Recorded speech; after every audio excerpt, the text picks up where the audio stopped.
বিশ্বনাচে ছন্দময়, আসবে শান্তি, কাটবে ভয়। এই প্রতিপাদ্যকে সামনে রেখে চট্টগ্রাম জেলা শিল্পকলা একাডেমিতে অনুষ্ঠিত হয়ে গেল আন্তর্জাতিক নৃত্য দিবস ২০২৪। বাংলাদেশ নৃত্যশিল্প সংস্থার সভাপতি শারমিন হোসেনের সভাপতিত্বে সাধারণ সম্পাদক সঞ্চিতা দত্ত বেবির সঞ্চালনায় এতে আরও উপস্থিত ছিলেন চট্টগ্রাম জেলা শিল্পকলা একাডেমির জেলা কালচারাল অফিসার মুসলিম উদ্দিন শিকদার, লেখক ও সাংবাদিক ফারুক তাহের সহ আরও অনেকে।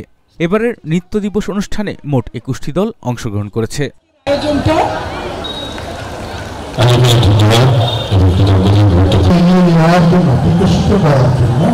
চট্টগ্রামের